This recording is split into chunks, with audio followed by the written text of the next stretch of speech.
Hi everyone, welcome to week 3 of our unboxing video. I'm super excited today because we have Rajni here, who is a member of our CSA. We're so glad she found us last season and then she came back again this season, and she is a holistic nutritionist. So she's an expert in everything that's in this bin. So I brought her in to talk about what she's gonna do with the items and some of the nutritional benefits. And I'm going to hand it over to her. Thanks so much for being here. Thanks, Glenn. I'm super excited because there's so many great things in this bin, and every week, by the way. So we've got some Eclipse onions. So I believe that they're very high in zinc, which is really good for your immune health as well as just overall your body like function, cell division, and everything. You could, I guess the way that I would use it is I would cut these up. And usually I add them to, I just sprinkle them on salads or just sprinkle them on top of food. And then I really like using these just in everyday cooking. Is there a way that you use them? I mean, the nice thing about these is it's like a cross between a sweet onion and a scallion or a green onion. So these ends are sweet. You can put them raw on a salad. Yeah. And you can pickle them. You can do all sorts of interesting things with them. But definitely on the sweeter end of the onion scale for sure. Pickling them is a good idea because then you can definitely like add it on top of things, whether it be like if you make tacos or something like that. It's a really good idea. Yes, or spruce up a salad or whatever it is. Yeah. Speaking of salads, yes, we've got delicious spring mix here. You could add, even sometimes if you're not in the mood for a salad, you could add it to a smoothie. And overall, getting more leafy greens and has vitamins like vitamin K in it. And overall just are really good for you. Nice. I like the idea of putting in a smoothie. It would be great on a hot day like today. Definitely. Definitely. It's very versatile as well. Beets? Golden beets. Golden beets.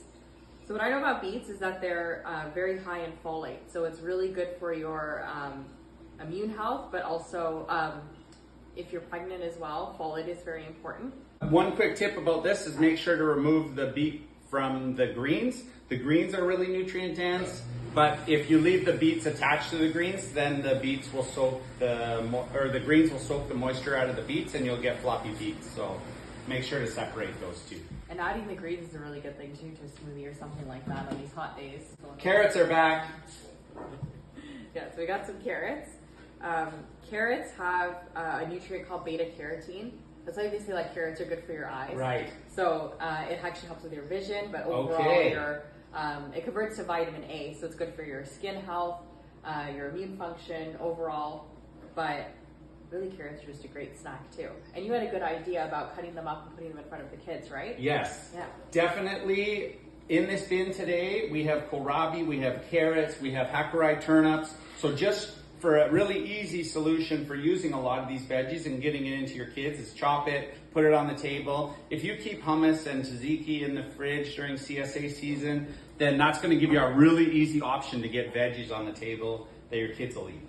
Kohlrabi, look at that beauty. So I learned what a kohlrabi was after like joining CSA. Nice. I had no idea before, but it is really great. Actually, last week I put it into I made like a bolognese, like just with like meat sauce and stuff like that, and I cut it up and I put it in there. And sweet. Nobody knew, but it tasted really good. I like that you were able to hide it in your bolognese sauce because it doesn't have an overly strong flavor in any direction. You can eat it raw. It's got a really nice crisp taste raw, but I like that. Bok choy. Bok choy is awesome because it's super versatile as well, and you can put it into stir fries and things like that. One of the things that Ashley talked about last week is just basically cutting it into quarters and putting it with some olive oil, salt, and pepper onto the barbecue. That's a really easy way of cooking it up. Oh, yeah. And also, since you're doing it on the barbecue, then you're keeping the heat outside of your house. So another way to cook it without heating up the house. Japanese salad turnips or hakurei turnips. Ooh, turnips are really, they're actually really good source of vitamin C. As well, yeah. So overall, vitamin C is an antioxidant. You need it for your liver detoxification, all sorts of stuff. And also, too, if you have allergies, I wanted to mention that actually about the eclipse onions.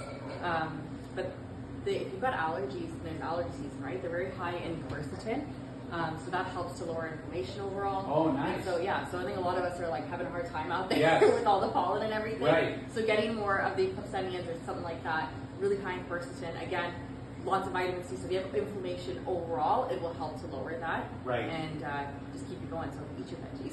And one thing I know about from farming for 5 years now is that the closer you eat the veggie to harvest, then the higher the vitamin C and the higher the antioxidants.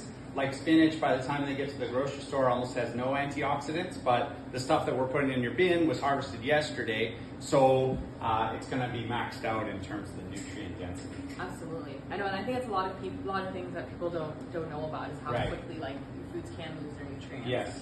And I learned actually a lot about storing foods from you guys. Oh, nice. Yeah. Oh, so that's thank great. you. Yeah.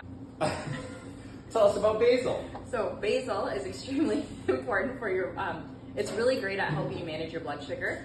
It also has vitamin K in it, which we know is really good for your bone health and clotting.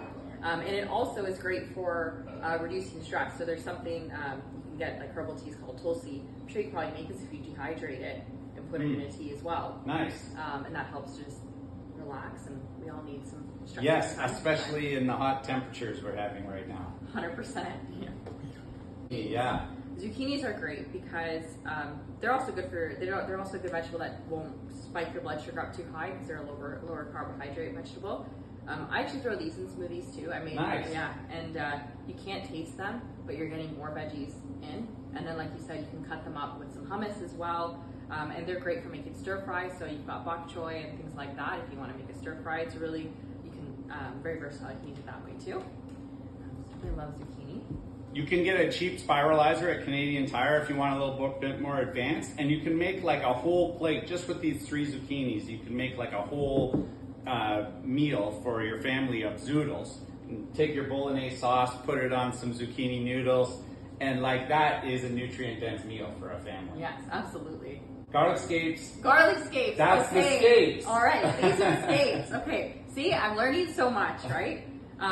These are really good. So garlic contains a compound called sulfur, and that's really good for your liver detoxification. So there's so much in our environment that puts a load on our bodies.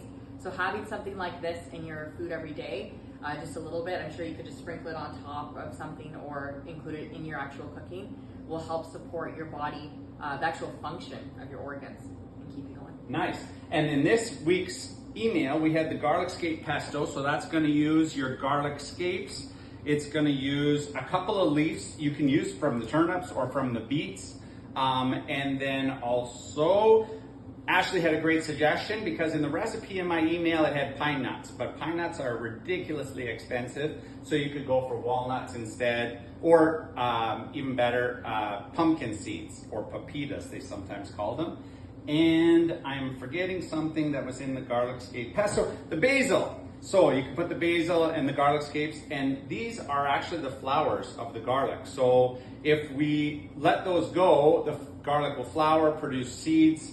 But the problem is, then the energy of the plant goes into the flower. Whereas what we want the energy of the plant to do is to go into the bulb. So we remove these at this time of year. Once they've fully looped like that, we take them all off.